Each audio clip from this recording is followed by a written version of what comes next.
Hi,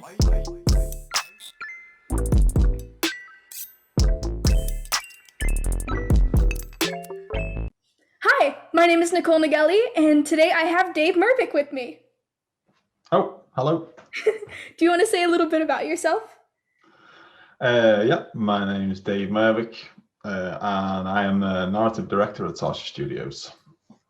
And I worked on a whole bunch of stuff, but most recently I've been involved with Little Nightmares too.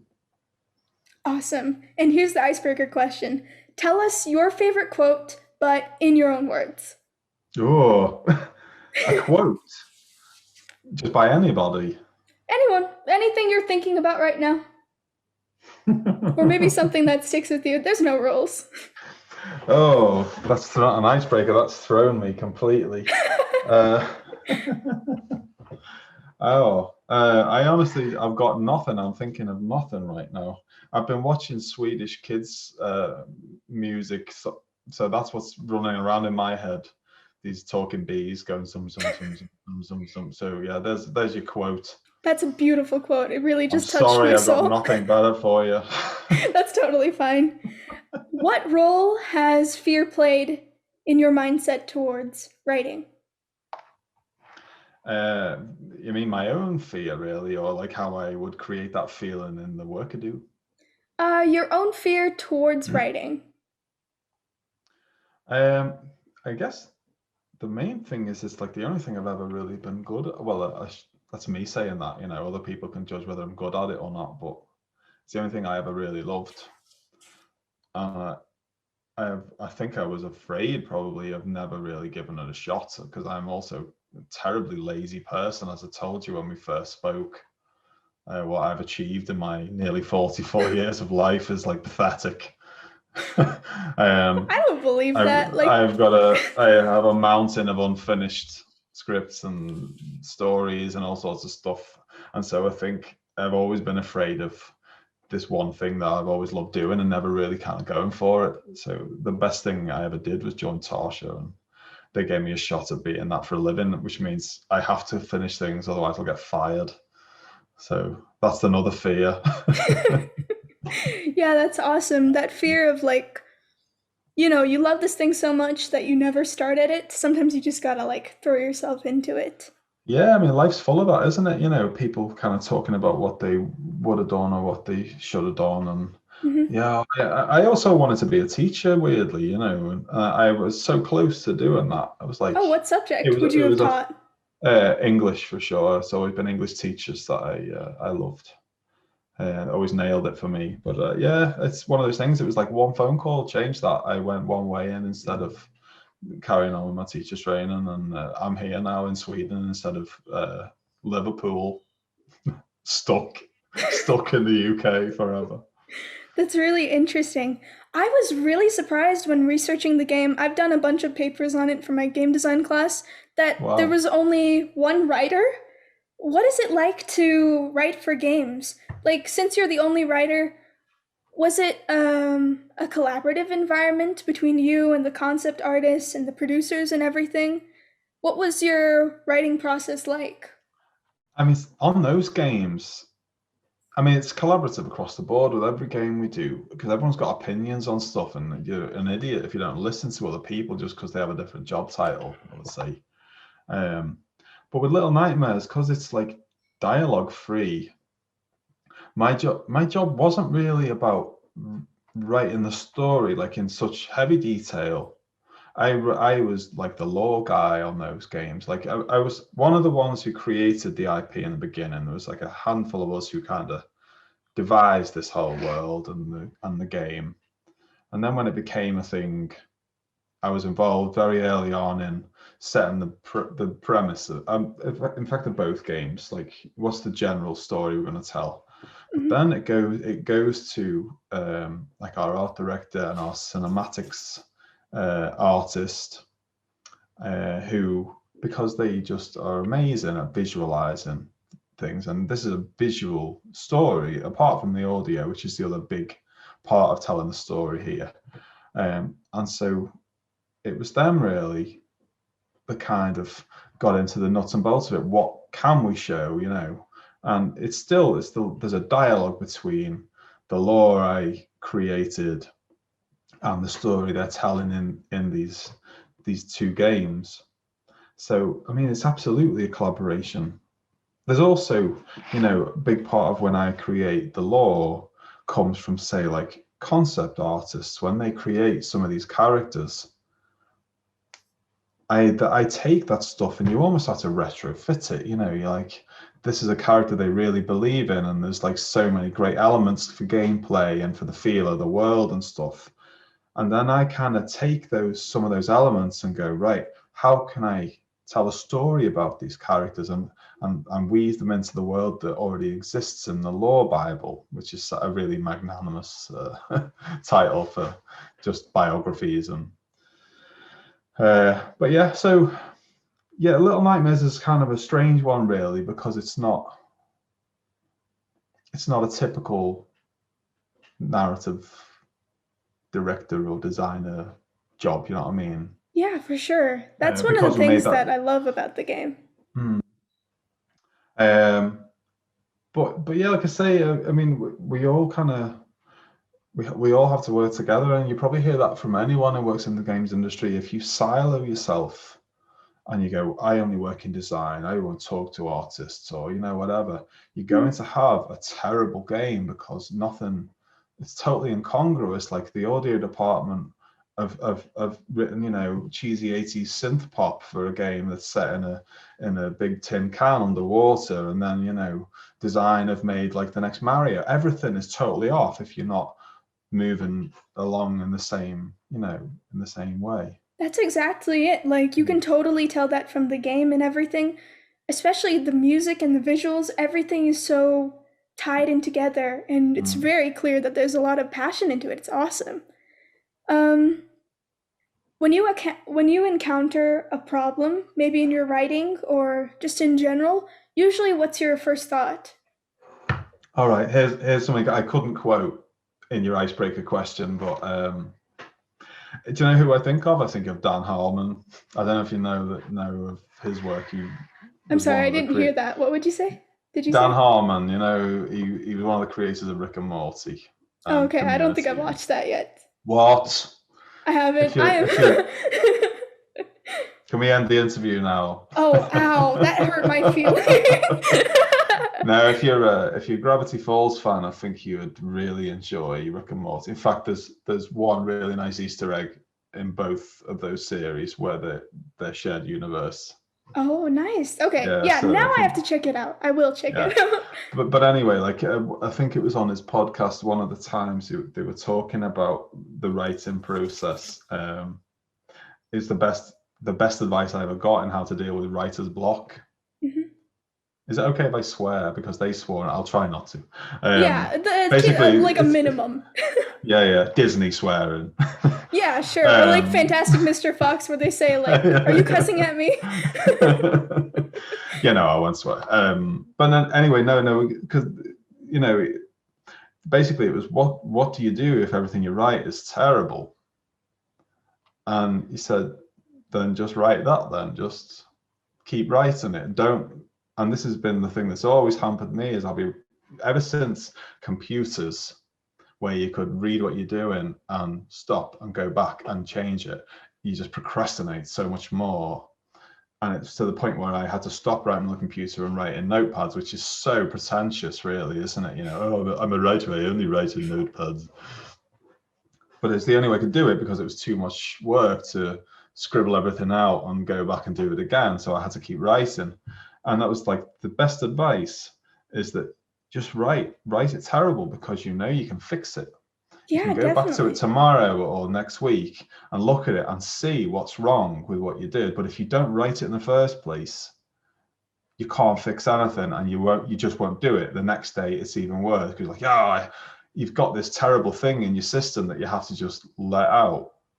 Yeah, for sure. I totally agree with that. There's this artist, author that I really love, Austin Kleon. He talks about the importance of having like a digital workstation, like a computer, and the analog station, like with papers and pens. And I'm looking at my, let me see if I can reach. I have this is what I call like the writer's playground or something, but it's pretty much the same thing you're saying. That's very powerful. I love that. How does fear affect your work and how do you combat it when it pops up? I've probably, I'm like a really insecure person across the board, but like certainly when it's writing, it's so personal. I never write from a place of like, this is just a job, I don't care, you know, like just squeezing out another piece of text or anything. I have to care about it if I'm going to do anything good. So I think when it comes time to present that to other people, I am terrified. I am, I still don't think I've hit on the way to present it, if you know what I mean. Like sometimes I unleash everything, just brain pour, and afterwards you see the people just kind of like, okay, let me just absorb that then. And then other times I'll try and go the other way, and I'll just be like, yeah, you know, there's these kids, and you know, it's fine. I'm trying to be all casual, and then you haven't sold it enough. Yeah, So yeah. it's trying to strike that balance between, yeah, hitting them with the passion and all the stuff that you really care about, but not scaring them, you know, by being, you know, super fan, if you know what I What do mean. you But think? I'm curious. What is it that you're afraid of? Is it like, I don't know, maybe you have to prove yourself more? Maybe they'll judge your idea and be like, no, actually, we're going to fire you because that was the stupidest thing we've ever heard. no, I don't think it goes that far. It's just that they wouldn't like it, you know, because these people I work with, like I really respect them in their different fields, whatever they're doing. Like these are some of the most talented people I've ever worked with in my career. And so it matters even more if they're like that. No, you've not really hit it, man. I'm sorry. This doesn't feel good to me. I'm like, oh, that feeling. If you don't Mhm. respect someone and they don't like your work, and you say, well, you don't know anything, do you? You know.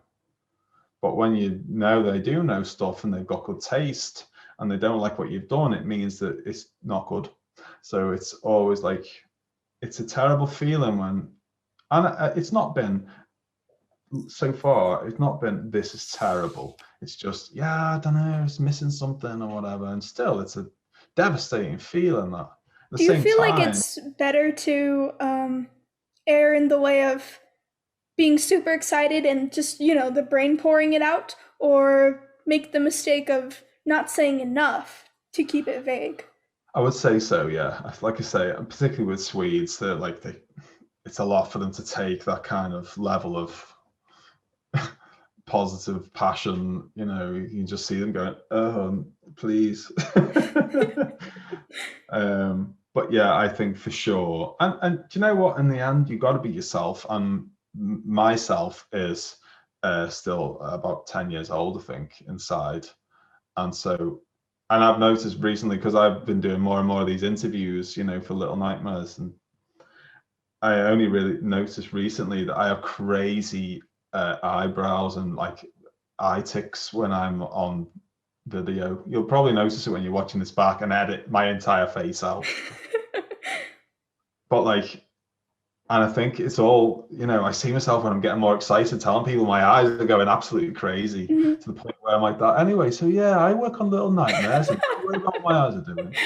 Yeah, for sure. I feel the same way. I'm an actor. I've been acting for a few years, and with acting, you have to observe like how you actually react to something versus performing. I feel the same. Like there are things that I do when I'm excited that I just have to okay push that away. Nobody pays attention. It's fine.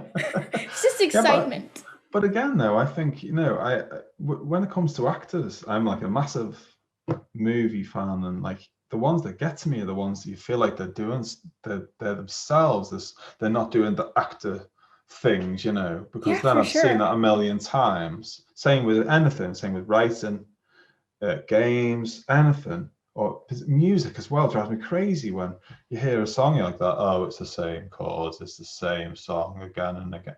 You've got to hear from the people. Why are you doing what you're doing? Why should I be listening to you or watching you or reading what you've done? What are you saying that's different? Or are you Yeah, just for sure. copying what's popular already? What were you scared of at the start of your career? And has that changed to now? No, it's not. It's being good enough because, like I say, it's something I care deeply about. Like doing things well, like it being worthwhile that people have read what I've done, or you know, listen to the words I've written. Um, it's always been the same. I mean, I only really got a proper shot at this for a living when I was here. I mean, I worked in England for years. My first go at writing for a game was actually on Lego Rock Band, if you can believe that. Like, woo, yeah, that's like a really, yeah, it was a strange first one, but like, yeah, I was made up to see my words in a game and stuff. But it was when I came to Tarsier, they gave me a shot, and it was just, always the same. It's like, am I good enough? What if someone says this isn't good? This thing I think I do best of all the things I do. Someone says, no, you're not good at that either. You'd be like, oh, what am I then? Just go out and chop trees or something. And I then write know, poetry just, about it. yeah, exactly. Bad poetry. Mhm. So yeah, I think it's not really, it doesn't change. You don't, I think if you care about something, that shouldn't change either. You should never think you're good enough. I know that sounds really lame, but I would hate to think I'm just good now. Like that'll do, because then you don't keep trying. You just tread water. You've Do you always have got to, a, sorry for interrupting, do you have a right? goal in your career that you'd want to reach then? Is there something you're striving for, or is it just like, I know that for the rest of my life I'm gonna keep writing, so whatever keeps me writing, I'm just gonna keep doing it? No, it's not. It's not what keeps me writing. I think if I stopped caring about it, I would want to do something else. That's So interesting. I think. It really matters, and there's so much. They call it content now, don't they? Just stuff. There's just stuff out there, and everyone's doing stuff because they either want to be famous or whatever it is that people want out of it. I just want to keep getting better at what I do, and like, you know even stuff I did. I was really made up when I worked on Little Big Planet for the Vita. Yeah, it was the first thing I did for Tarsha. But Mhm. look at it now. I'm like, I could have done that. That's a massive cup, by the way. That's a huge cup. Oh, thank you. It's like it's really close to the camera. I like tea, so How close to the camera, though? It keeps I throwing wish me it was off this big. It's like as big as my like that. face, I guess. Mmm. Oh, yes. Now, this is the most interesting part of the interview. I love that color, though. I love Thank orange. you. I'm Yeah, not. of I'm not. I'm course. not one for liking colors, really, but I love orange. It's annoying. That's interesting. I've got everything in orange, which is I bought an orange bike, and then I got it home. Was like, damn it, I've got an orange coat. I'm going to look ridiculous like I work for EasyJet. That's really, really interesting. Um, how would you feel that if you saw your 11-year-old self and you're like, hey, here's the story I wrote. What do you think of it? How would they react if they saw what you Uh, did? they'd probably just say, "Oh, does your life get that bad?" Oh, Yeah, ow. I'm so happy now. No, when I was 11. No, I think I was a bit younger when I was. Yeah, because I was basically writing stuff because I was like crazy. Like I watched tapes, and you'll be way too young to know about tapes, watching films on tape. But I would watch lots of tapes of things like Weird Science and Ghostbusters and all this. And so much of my writing for creative writing in school was just like rewriting Weird Science and rewriting, oh, this is Peter Venkman in my story. So I was terrible. But at 11, I don't know what I was writing at 11, but I know I was probably terrible at it. We just started reading things. We just read The Heart of Darkness, actually, Joseph Conrad. So I think I was. Oh, I think somebody mentioned that in the Little Nightmares interview. I don't know if it was you or the Oh, director, Per really? Bergman. I have it written Yeah. down in my sketchbook somewhere. That's one I have to check out. Yeah, it's a classic. It's an absolute classic. But it was. Oh no, I know what it will be. That will be a game called Heart of Darkness as well, because Yeah. that did inspire Little Nightmares. Oh, Awesome. But they're two separate things for sure. Apocalypse Now, Heart of Darkness is the book that was at the roots of Apocalypse Now, the movie. But yeah, so I will have been on my anger cusp at that point, where I'd read of Heart of Darkness and thought, wow, people are terrible, aren't they? Belgian Congo. Lovely. Anyway, yeah, so my 11-year-old self would say, get away from me, and don't ever come back. Let me enjoy this part of my life. When was the last time that you created without fear, and how did that affect your work? That I last time created without fear. Yeah, not necessarily like how you were saying, like writing a story about fear, but you know what I mean. Like, instead of that thing stopping you, it's not there. That's a great question. Do you know what it was? It was when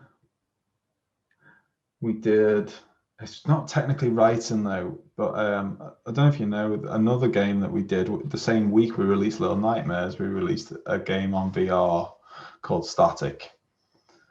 Yeah, I'm not familiar. I'll check that out. And that's where I actually got to write a script for a change. But I also played the main character of that game.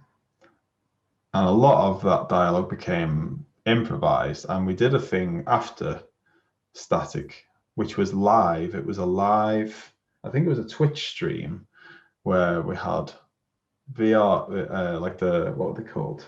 Bloody hell, I'm going to be kicked. I'm going to be fired for this. Oh, was it the Steam VR? Oh my, Oculus. I think it was Oculus. Oh yeah, okay. Anyway, it probably isn't. I'm going to be absolutely fired for not remembering this. We can edit this out, by the way. If you ever remember, we'll just have like the text to speech thing. Ah, yes, VR, and then put it in there. That's fine.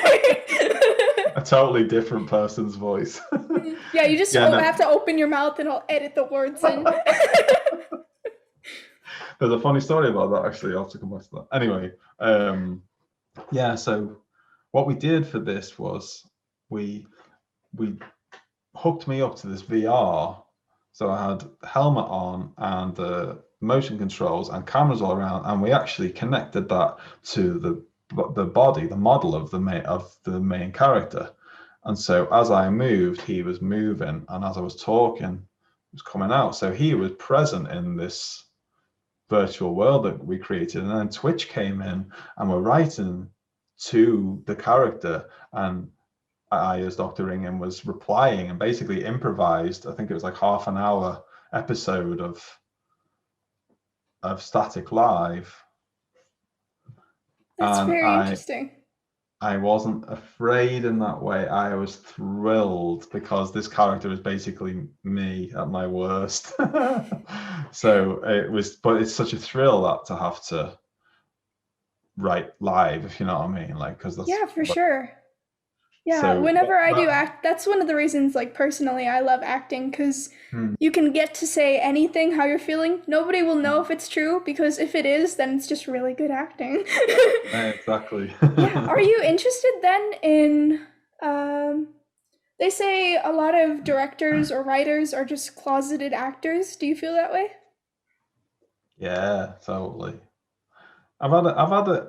Every so often I get a go at it for Tarsier. They're quite cool like that, because like I think that's fun. Mainly because everyone else is too either introverted or no, I'm absolutely not doing that. But there's a few of us who've done it. But I've got to play so far. I got to play a character in Little Big Planet. Because generally the way I do stuff is I'll write stuff and then I'll do the temp voices for it so I can know how they feel. If it's like terrible dialogue, as soon as I try and say it, it sounds terrible. So I can change it. We do that until the very last minute. And then when it comes to directing the actors, it's like, this is how we want this line said because we've got it feeling right now. But with one of them, we couldn't get it right with the people that were auditioning. They were all good, but it just wasn't feeling right for that character. And it was like, well, all right, well, I'll do it then because I've been doing it for months now. So I got to be him. I got to be a character called Sean Braun. And then yeah, like I say, I got to be doctoring in Static Live, which is yeah, it's been fun, man. I do Yeah. really enjoy it. But I'm not one of those people who kind of writes myself into the story, if you know what I mean. I'm not like, yeah, so there's this guy called Dave. No. But yeah, I'm always up for it. If it's like, if someone asks for me to do it, then I'll do it, because yeah, it's a total thrill. It's really Oh yeah. fun. Do you also, you mentioned directing the actors, you also direct oh, the train of thought, it left the station. I just saw it go by. You Come back. mentioned, yeah, please. You mentioned that it's very collaborative and everything. So did Mhm. you also help out with like directing the actors and stuff? Were you involved at all parts of the In process? Little Nightmares, no, I think that was just Tobias, our audio director. Hmm. But I mean, also it's like, it's noises, isn't it? It didn't really need that much direction, but certainly when it's stuff I've written, I've directed. I directed myself in Static, but in Little Big Planet, I was in the recording sessions with, obviously, with the engineer at side, who was, and the director there, and then I was on hand to kind of set, if it wasn't quite read right, or just to provide context. I actually got to be in the session with Stephen Fry, which was quite fun as well. Oh, that's cool. Although he was in New Zealand recording I think it was The Hobbit at the time, so Oh wow, that's a lot of he fun. seemed tired. Are you still working on the Little Nightmare story, or do you have other projects or maybe personal projects that you want people to know about or that you're proud of? Yeah, no, we won't be. I mean, we don't own the IP for Little Nightmares. That was one of the parts of the deal when, when we were able to make it, like when Bandai Namco signed as publishers, then they had the rights to the IP, so they take it forward now, because we were recently acquired by Embracer Group. Mhm. So we're working on new IPs now. We're working on 2 new titles. I would love to talk to you about them, but I can't, because again, that will get me absolutely fired. That's totally fine. But it's yeah, I think, like our CEO said, it's bittersweet to leave Little Nightmares behind, but I think it's also part of the lifeblood of our company is new stuff. I think it's really important that we don't forget that, and really challenge ourselves, and like, what else is out there, what other worlds and characters are there to find. Hmm. But we Are know there Little Nightmares any? is in good hands for sure. That's good to hear as a fan. Are there any personal projects that you yourself have created or stuff that you're proud of? Maybe stuff that um, maybe you want to turn into something in the future? mm. This is I'm terrible at doing that. I can't put stuff out there, that my personal project is, like I was saying to you before. I've got a mountain of stuff that I've written, I've worked on with other people, I've worked on my own. I cannot get to the point where I say I'm now sending this off to someone to be judged, because that would be even worse than being judged by someone at Tarsier, like someone and that's all you ever hear, isn't it? You send stuff out to the publishers, Hmm. you take like 1,000 knockbacks before you get Oh the yeah, one for that sure. I would be devastated. I would stop writing, probably, because that's 1,000 people told me I'm not good enough. That's 999 more than I can cope with, probably. So But if I it gives you happiness, then does it matter exactly if anyone sees it? exactly, and that's how I qualify my fear to myself, is that, like, it isn't ever about that. As sexy as it sounds to be famous and everyone knows your name and what you've done and all this, it's not ever why I did it. I just get a thrill from writing stuff.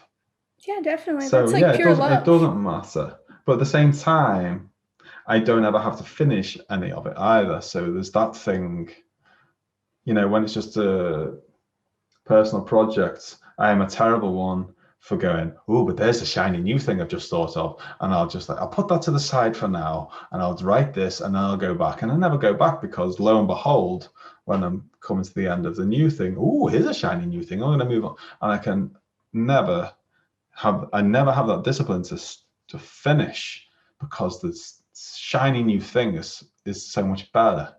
And I've got to, if I if I ever had anyone looking through my stuff, like when I'm long gone, they'd be like, that cool, well, let's just release all this nonsense, and someone else can finish it, but There's this quote from, I don't know if you know the Broadway musical Hamilton. I He says, know of it. yeah, it's he says, I wrote some notes at the beginning of a song someone else will sing for me. The Unfinished Symphony. That's really interesting. Is that like planting trees that you'll never sit in the shade of or something? Yeah. I always like that one.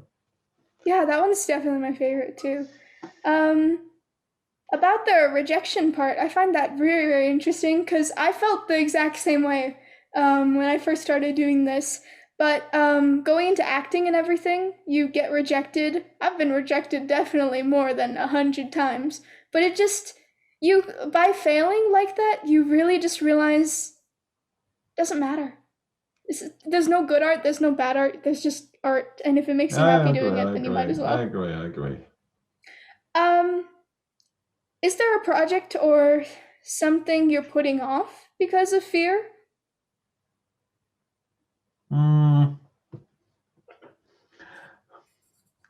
No, I'm trying to think.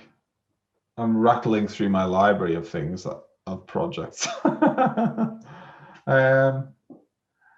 No, I don't think so. I don't think there is, actually. It is literally just is that lack of discipline I have, I think. Of the only time projects get put off is because I could be writing something, and I started a thing ages ago, because I'm a real sucker for like B movies. I love like Tremors. I don't know if that's something you're aware of. Like Kevin Bacon's when you said B work. movies, I was thinking of the B movie with Seinfeld. Yeah, I'm a real sucker for that movie.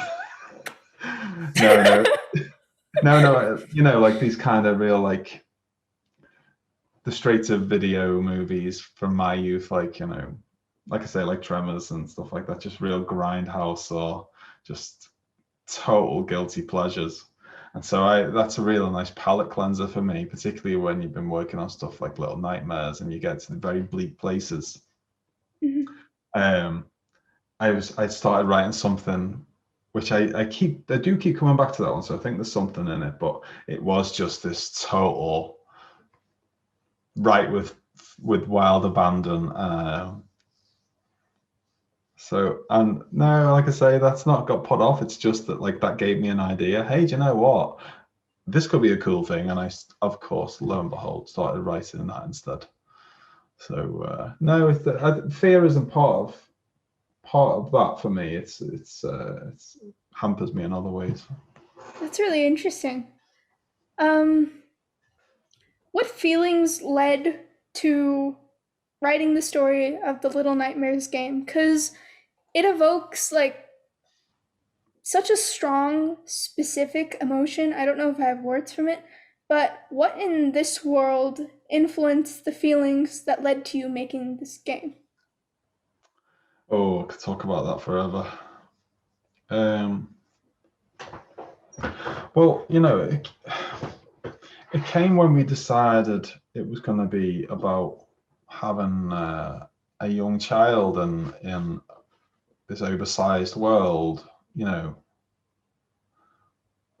filled with terrible people and terrible things. It's so easy then to put yourself in that place of like, why does that hook us in that way? Like, what's so important to us that is the theme. That's like the core of the game, is this world that hates these children in so many ways, that literally makes them feel small and powerless and vulnerable and all these things, and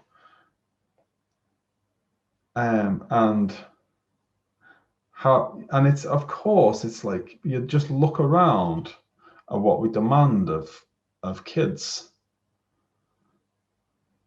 That's where it all comes from, like every character comes from a terrible, like, behavior, or a terrible, just it could be a story you've heard, or just something you've seen, or just like this kind of like a trend that you see in society.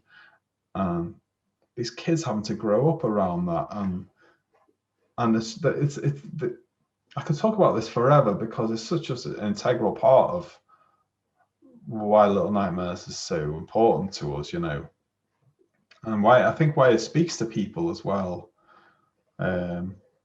is that it's, there's this thing of like, when people grow up, they pull the ladder up, they forget how they felt as kids, how terrifying life could be, how unfair it could all be, and all this.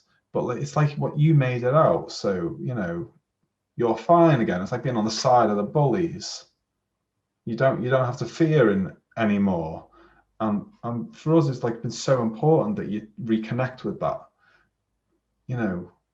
How does it feel? What are we doing? What are we asking of these kids? Look around what we allow in every corner of the globe, or what we cause most, certainly where I'm from, the things that we fund and cause, and the kids that pay the price of it, and grow up amongst that and become that terribleness as well in a lot of cases, and then they're punished for that as well. Everything is it's like a sick joke how that goes. And so it comes from a place of anger and disgust and shame and all these wonderful emotions, but we try to turn it into something that still kind of speaks to people, in a way that isn't just chastising and isn't just relentlessly bleak, that there's got to be some hope there, and the hope is in the presence of the kids in that world, that they survive. Like Six, whatever you think of her,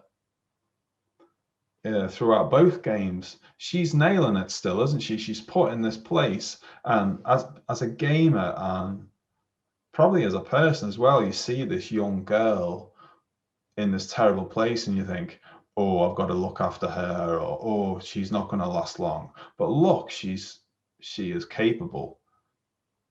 And so I think that's where it comes from, is that you've got this terrible world on one side, and then these kids which represent some hope on the other, and they manage it however they have to do it. They cope, and I think that's really important in striking that balance in what Little Nightmares is, because people have to feel that there's a reason to struggle. You have to struggle to make this world better.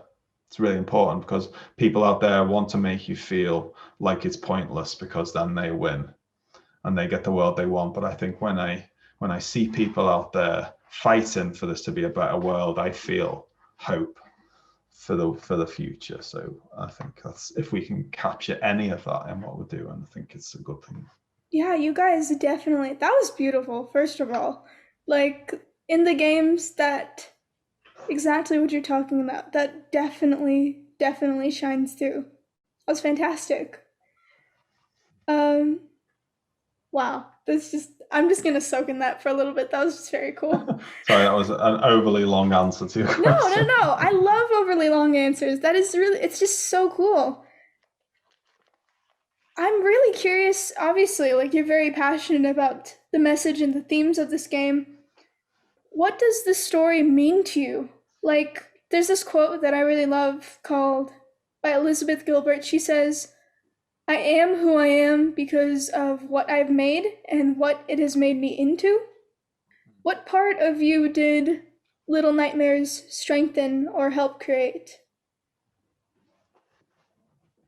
I think it's having to focus, like, yeah, like we were just talking about then.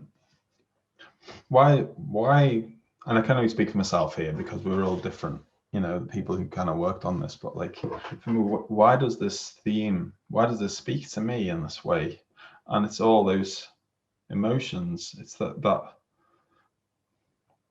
yeah, like I say, it's that disgust around, like, why do you feel that way? Right now I've got a framework that I need to work within. Why am I so passionate about this world, and what would, and who's in it, what speaks to me, and that's that. I couldn't, because if you think about all of it, you go insane. It's too much noise everywhere. Like, all right, it's that, yeah, but then it's also because of that, and these people here are saying this, which confuses everything because of that. Instead, it's like, right, we've got a kid, we've got a terrible world. Like, there's some focus, and so for me, it allowed me to hone in on that. You think about the impact of this endless cycle of the world that is imposed upon kids, and then these kids grow up and they are obviously affected by that, and they become part of the problem, or they become part of the solution. Do you feel Like, like there's ever gonna be a way to break that cycle?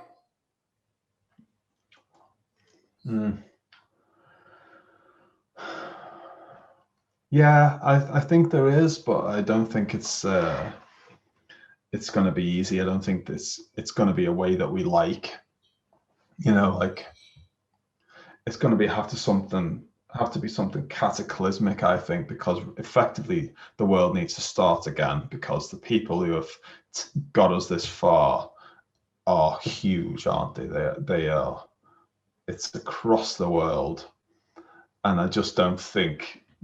I love seeing these people out protesting and holding vigils and doing everything they can, organizing, Mm-hmm.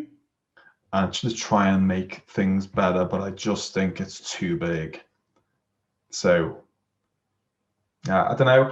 There's a guy called Killer Mike out there, and he's someone who is another one who gives me hope, because he is just so switched on, and he's busy. He's like one member of this group called Run the Jewels, and he's not just reclining in that. He's busy. He's active. He's trying to make things better for people. For the future adults, and in any way. And when I see that, I feel like things could get better if the other side wasn't so colossal. Do you know what I mean? So it's always about keeping your head above water and trying to just make your corner of the world better. But yeah, I don't know, man. I want to say yes, but I think it's going to be centuries of good people staying strong and fighting hard to change course for the way the world's going. And that's mean, I'm not saying it's not possible, but I just don't think it's going to be like, all right, if we demonstrate for a year, it'll be fine next year. You know what I mean? Yeah. There's so much. And so we need smart people, and people who do more than just dislike things on Twitter or, Yeah. Whatever. People need to actually be active and get out there and like make themselves heard and Yeah, for felt. sure. I totally agree. Did you have anyone who encouraged you or helped you overcome fear?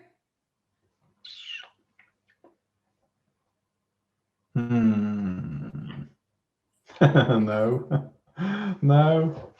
I mean, there's people like in your life, like friends and family, like you talk to them and they try their best, but like, no one knows what's in your heart, do they? The the best people can do is listen and just, and give you the benefit of their experience as well. But the minute people try and solve things for you and say, hey, you could get hit by a bus tomorrow, why are you scared? I'm like, that's a ridiculous thing to say, though. That doesn't change Mm-hmm. this crippling fear of rejection or whatever that I've got. Yes, I could get hit by a bus tomorrow, but what are you saying? It's just like, to me, it's just like, so no. But I did, you know what? I had a teacher. This is how I'm able to say I'm an insecure person now, because I was the clown in school. And so I was obviously like messing around, being the clown in his drama class, giving it all that, as you do when you're like 14. And he's in front of people, he's called me out. He said, I know why you do this. It's because deep down you're really insecure. And at 14, I couldn't deal with Ow. Yeah. it. Exactly. Ow. That's not what I said to him, though. That was swearing. I said back, it's all I had. But I was just absolutely punctured by that. And he knew it. And, you know, years later, he'd said to another English teacher of mine how much he regretted doing that, which was lovely. But as hard as that was to cope with, for years, I struggled with what he'd said, because that was like absolutely to the core of me. And at 14, it's a hard thing to deal with, to face something, to be laid bare by someone who, I think he had been a trained psychiatrist as well before he was a teacher. Oh, so he really knew. He should have known better as well, shouldn't he?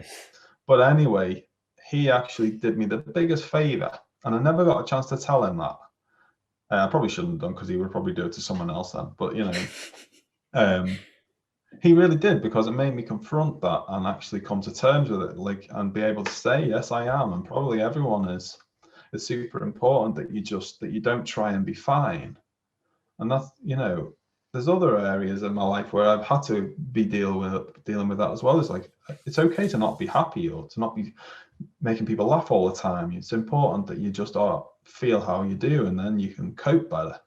So like I say, you did me a real big favor then, because I probably would have just kept clowning and kept pretending that I was fine, and I really wasn't. And I don't think enough people get crushed by their English teachers enough.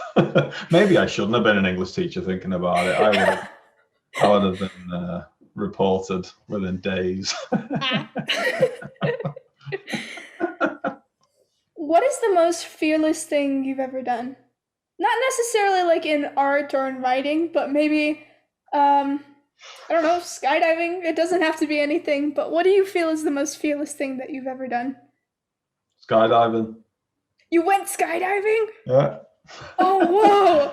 You ruined my surprise. I predicted it. Yeah, no. My wife, she got it me for my 40th birthday. She's been terrible like this. In fact, so many of the wonderful presents she's bought me have been based on my fears.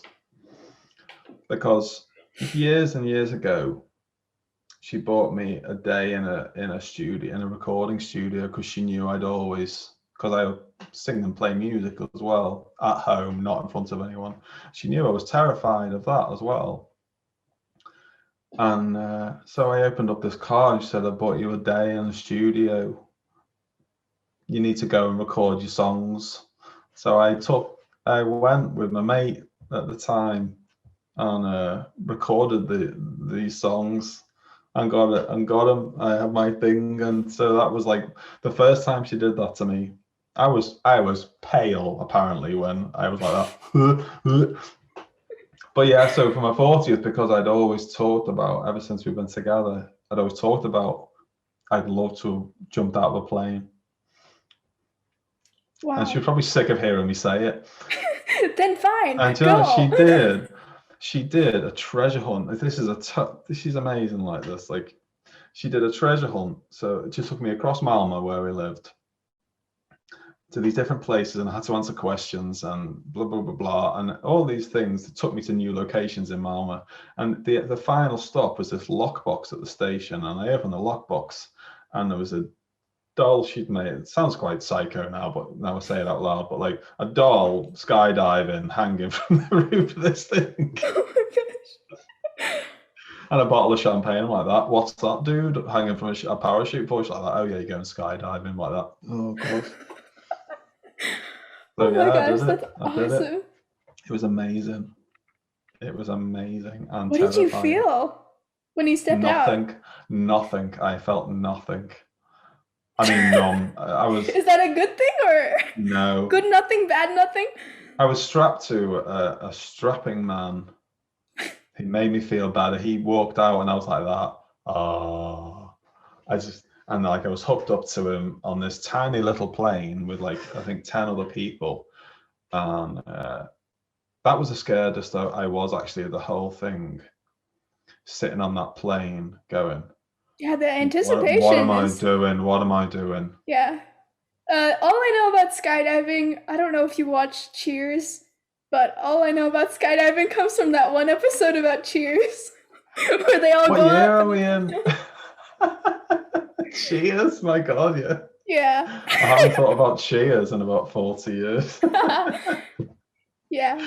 Yeah, no, it's fantastic. And I wanted to do it again straight away. But at the time, it was just like, right. And he just shuffled to the edge of this little plane. I'm like, oh, this is how Buddy Holly died. This is how this is how Otis Redding died. Sorry. It was all these things. And apparently someone else in Sweden skydiving had died that day, which I'm glad I didn't know at the time. But and she was obviously like that. I'm going to have been responsible, aren't I? I'm going to have bought him a present that kills him and all this. So everyone was terrified. But yeah, no, then it was just hurled me out of this plane and it's over before you're ready for it to be over. So it was It is so fantastic. interesting. It was amazing. What is something that you failed at, and what happened after you failed?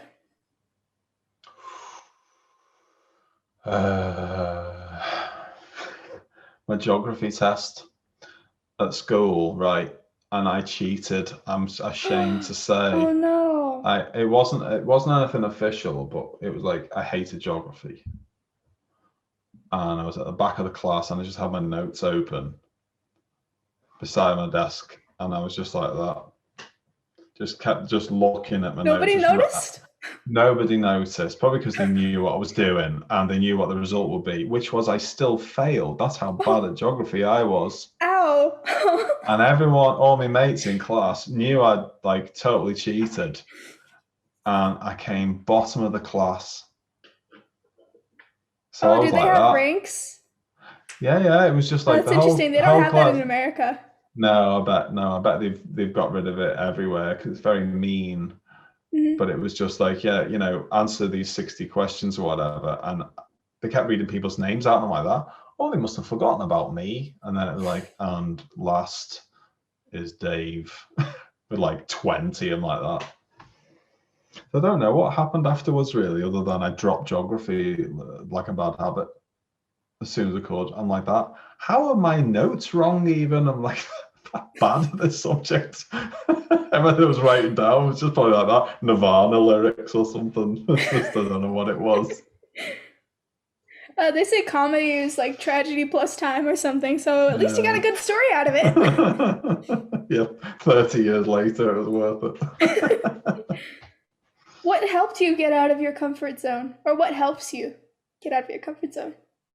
Everyone I work with, because yeah, the best ones demand that you push yourself always. That it's not like, yeah, I know, I've seen this from you before. I think this can be better.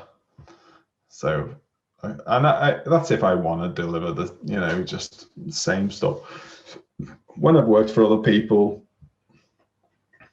then it's been really unsatisfying when you present something, and you don't even get a chance to say this is my first draft before they go, this is great, yeah, let's get that in the game then. I'm like that.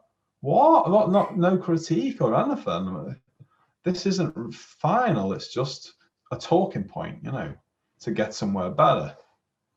So it's the people I work with at Tarsier, the ones like I have kind of close contact with, they're the ones that push me out of my comfort zone, because that's when you do your best stuff, I That's think. really cool. You said in one of the interviews that you did that at first you guys only were planning to do the first Little Nightmares game. You didn't know if there's going to be a sequel or something. Mm. How did that affect planning the story? Because everything is so interconnected. Like the pictures of the teachers at the okay, I should Mm. probably mention, hello people, audience people. I am going to spoil things. Skip however Ooh. much. But Redacted. like, yeah, like it's so interwoven. Like the pictures of the teacher and the barber and the ma, the Mm. bullies singing the TV song. There's so many little details as well of the characters and everything Mm. across the games. So there, it Hmm. is obvious that you guys have like built this whole world. How did you do that? Like, did you do that from the beginning, from the first game, where you're like, okay, we're gonna go all out and see what happens, or did it come naturally? I mean, you have to build a world. From our perspective, you have to build a world, even if you're only making one game, though, because that game has to exist in something. Otherwise, it's not going to feel like anywhere. It's going to feel like a game world instead, isn't it? And you don't care about what's out there because this is all there is. So for our stuff to feel like richer, you have to build more than you actually give people in the game. So like in Little Nightmares 1, there was tons in the background that I'd done still. Like, yeah, when we started making the game, it was quite a smallish story. But like I say, like I said earlier, I jumped from the game story back to lore and world building. And you take this story and you're like, right, so where's she been and where's she going and who does she meet and where have they been and where are they going and all this. And it's just, do you know what? I love doing that as well. And as I always say, I love writing scripts, but it's been really rewarding building the world of Little Nightmares and the background. And I would say 80-90% of it is probably never going to be seen or heard or played by people, but it's there and it's like it informs just these little things that we've done. That's Even very trophy interesting. names or song names or whatever comes from this world that's been created. And so there's so much to, like you say, like the picture of the teacher in the first one, it's like a red thread that's in there that we explore in the background. And then when it comes time, like, oh, people actually like this game, then we start looking at like, well, what's in the world now? What's in the lore that we can bring into Little Nightmares 2 and in a story that's worth telling and in a world that makes sense. And like, all right, so let's introduce people to the teacher, this picture that you've seen already. So it's like, yeah, we didn't have this big like, here are the next 6 games. Yeah. I don't think you can't do it that way, but you have to build a world and then just pick from it. Like, oh, this is a story I really enjoyed writing in the lore. Maybe this will work for this thing that you're going to do. So it's Were like you that. afraid to put so much work into it then, than if like 90% of it like wasn't going to be seen anyway? No, never. I just loved doing it, and I didn't know what was if we were ever going to make another game, and if we were, I didn't know what it was going to be about. So you can't put the brakes on like that. It was just, and do you know what? It was like it was right up my alley. It was like I was saying before about the shiny new thing, Like the way I've written this world in the background is leaving red threads for myself all over the place. Because I say I'm writing the story of 6 or writing Mono, where Mono's come from, where he goes, and blah blah blah. Maybe I don't want to get distracted at this point, but I'll just leave like a little path heading off to the left, like. And then I think I mentioned that in some interview, but it was just a random example. But maybe something's dangling from a tree, and you can't help but notice that in the writing. And Yeah, then when I that's come back to fantastic. read that another time, I'm like, yeah, I was interested in that then. Let's tell the story of that thing that's dangling in the tree, and you head off in that direction. And that can, so it kind of is a really organic way of world building. I don't know if it's according to any rules. I don't read that sort of stuff. I don't know how to do this job other than the way I do it. So Yeah, there's that's no how. rules anyway. Yeah, I'm sure there's so many books out there, but I'm scared to read them because I'll probably read that everything I do is wrong. But no, that's it. And it was a thrill. It was just amazing to just write everything that excites you until it doesn't, and then go back and find the other thing that excites you, and suddenly you've got 150 pages of something that people can use or not as much as they like.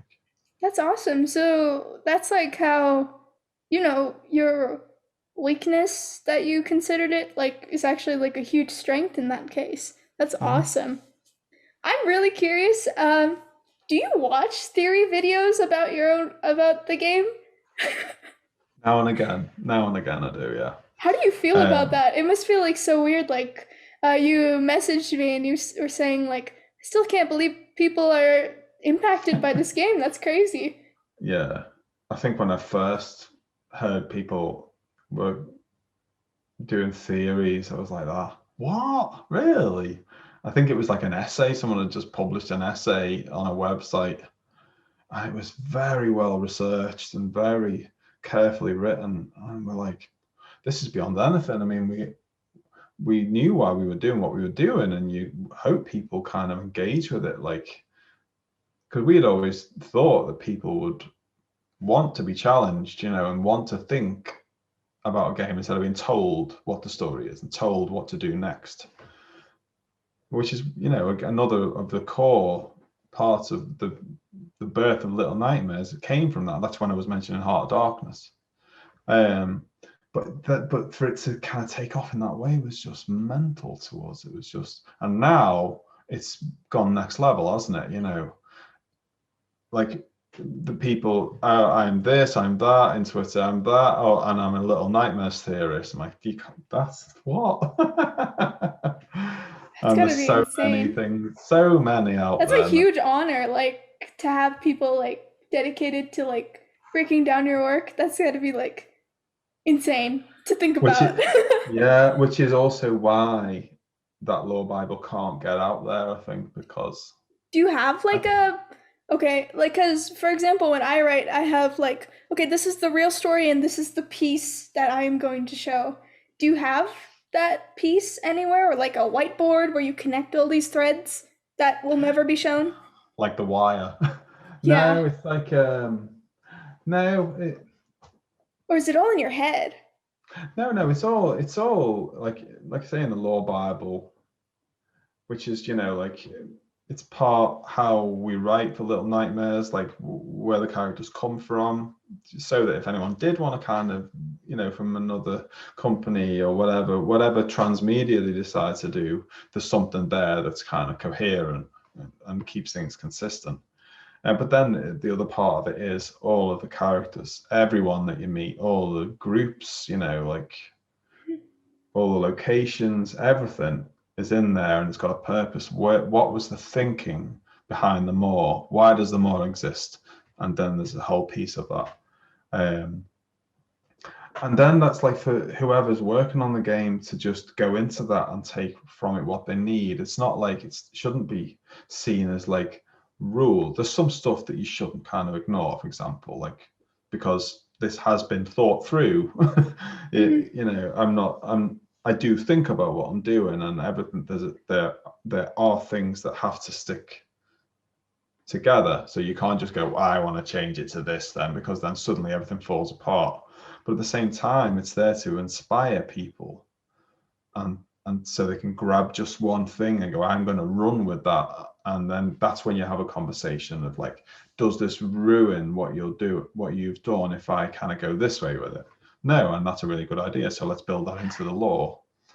So but yeah, we don't have this kind of thing of like framing, all right, we're only going to show this, but it's more Little Nightmares is made in a certain way. That's We very don't. interesting. I love Mm, that. One of my favorite things about the game is that you give us like all the pieces and everything. It's like all there in the backgrounds and mm, everything, but you don't say it outright. Like for example, like the teacher playing piano. That's a scene that like mm. I cannot get out of my head. I just did a paper on it.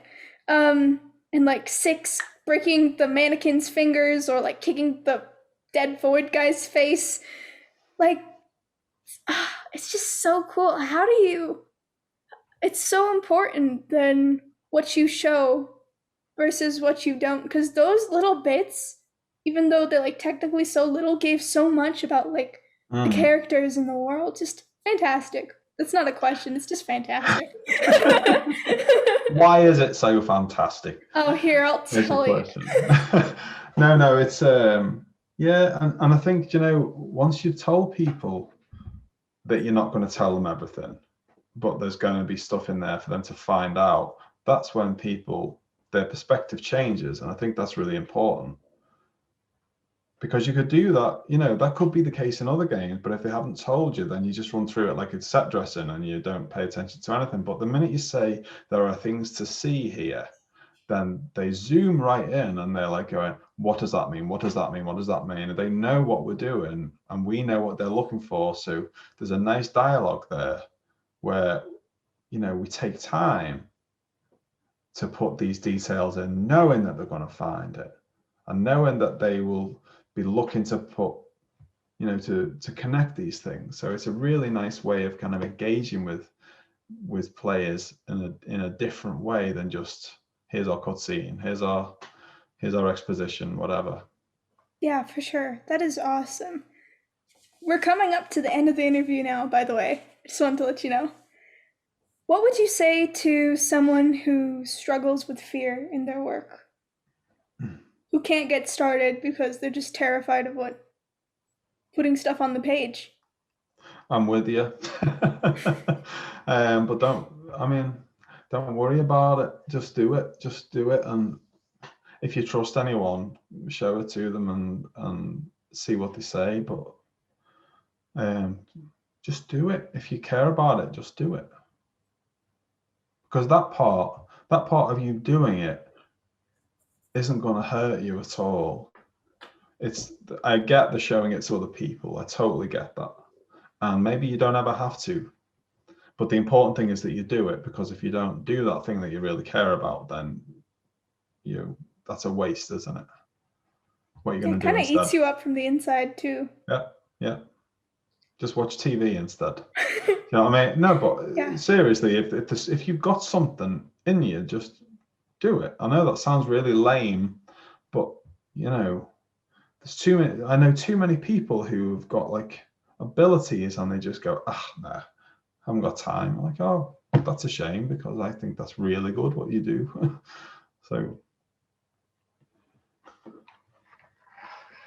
It's really interesting. What is a common myth that students or like younger artists have about working or being a writer in the gaming industry or just in general? sorry, say that again. What is a common myth that students or people looking to get into writing have about working or being a writer, either in the gaming industry or in general? I think in the games industry, people, the general myth about working in the games industry is you just play games all the time.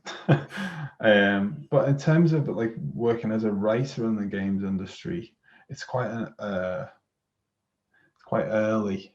I think it's like a very young role, and I think probably it's not quite a myth, but it's like it's for me, it's the wrong way that it's going. Is that people are just copying each other, I think, and maybe the myth is that that's how you should do it. You know, that you should be aping Hollywood movies, or you should be aping other games, or whatever. For me, like being a writer in games, you should be bringing something new. It should be like writing for anything. That like, if you're going to write a book, then make that book worth printing, make that book worth reading. Don't just write a book that's going to be read on the toilet, or or gonna be on some nonsense book rack, for an airport read or whatever. Write, just push yourself and try something that feels new. And if you've got nothing in you new, maybe you shouldn't be writing it in the first place. That's terrible advice. But no, I don't know if I know any myths Maybe there's a myth that everyone's got a book in them. I don't agree with that.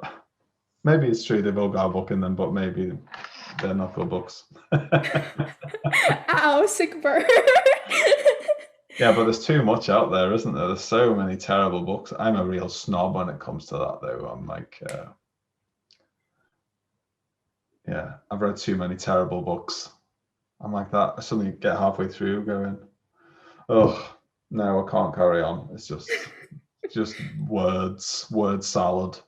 Yeah, sometimes I feel like that. Like, especially, this isn't my style. It doesn't mean that it's bad, but people that just use really, like, they just throw in really big words to sound smart, but it's like, okay, please just say what you mean, man. Please. Totally. Do you know, Don DeLillo is one of my all-time favorite writers, and he's very like the opposite of that. He is. There's few better than him at putting words together, but he doesn't do that thing where it's like big words. Mm-hmm. I feel like whatever you should say, you should just say it loudly. Like, it's the most satisfying thing. There's a musician that I really love. Her name is Dodie, and she just puts these huge, enormous feelings, but puts them in like this one sentence, and then it hits you all at once. That's what I love. I think that's more of a talent, though, because anyone can memorize a dictionary, but it's like how you put those things you memorize together. It's all about, like how many notes there are, and in music, it's all about how you put those notes together. It's not about the super fanciest or super fast or whatever is impressive. It's like, yeah, I don't know. For me, it's about feeling, isn't it? It's about putting feelings through. Yeah, for sure. What do you wish you were taught about the industry or like working with a team of people? It's not that fun. I certainly before like I came to Sweden, the games industry wasn't that fun. It was just long hours away from home for a long time, bad food. And you always get those people who get shown around when you're pulling your next all-nighter, and people being shown around the studio going, oh, it must be fun playing games all day, and like the glares they got when they walked out the room. Yeah. Could have stabbed someone, but no, it's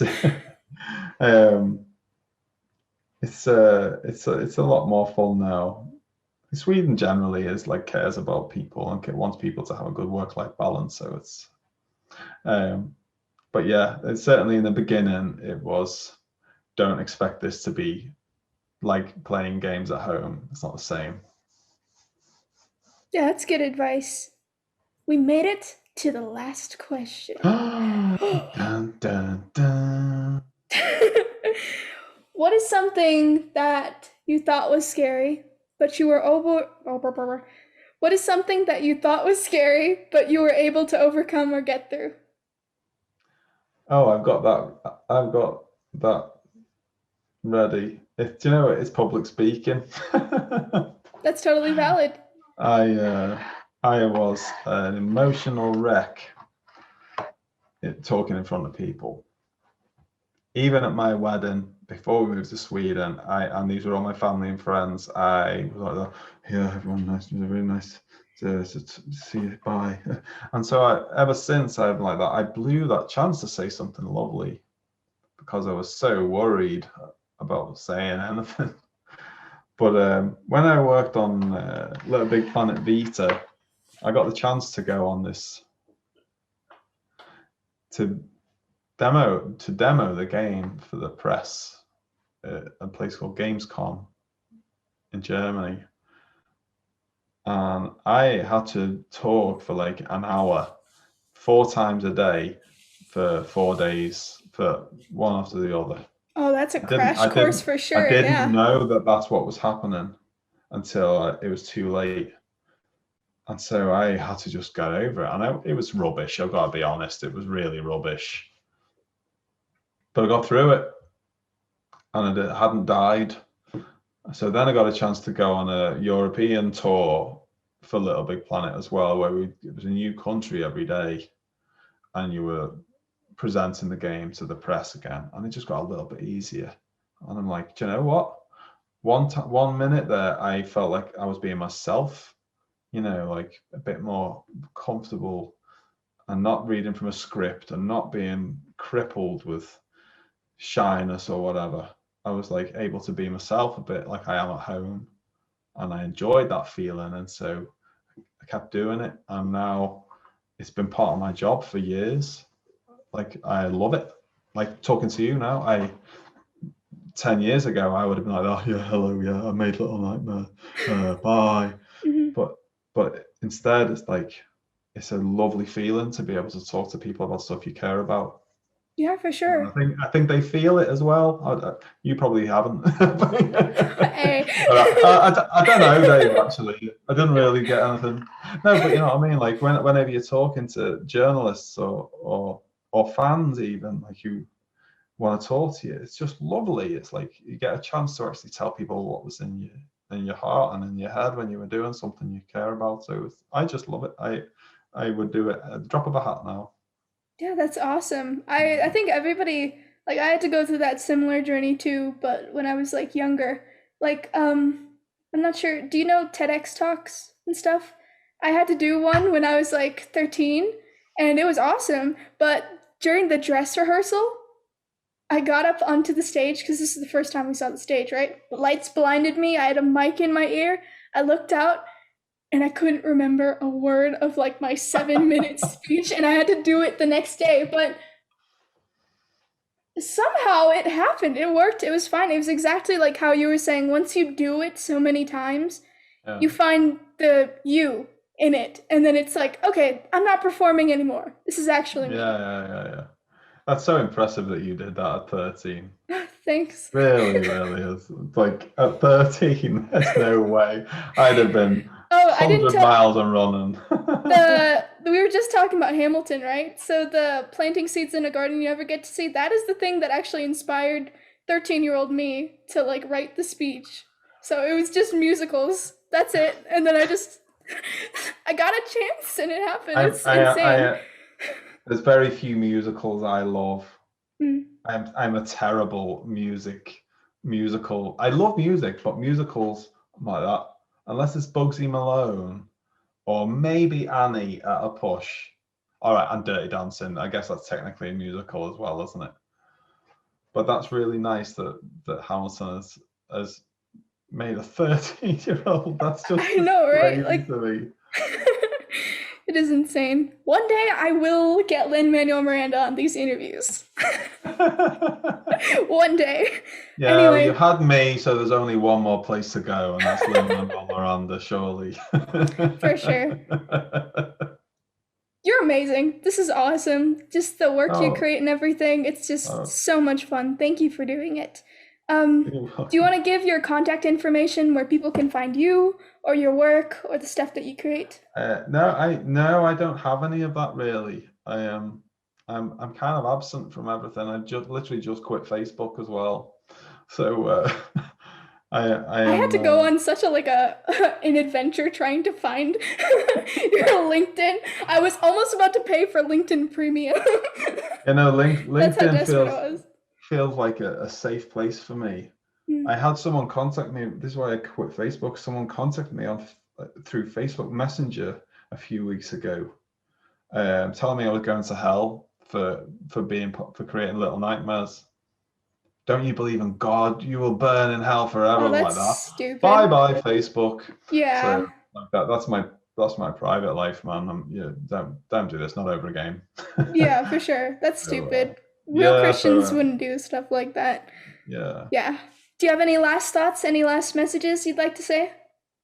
No, it's just been a delight talking to you. So thank you. Thanks for wanting to talk to us, and I hope whatever we do next is something that scars you in a similar way. Wow, that was really beautiful way with words. Yeah, that's what you get. Thank you so much for being here. I'm going to say bye to the camera. You want to say bye to the camera? Hello, audience. Bye to the camera. Bye to the camera. Bye.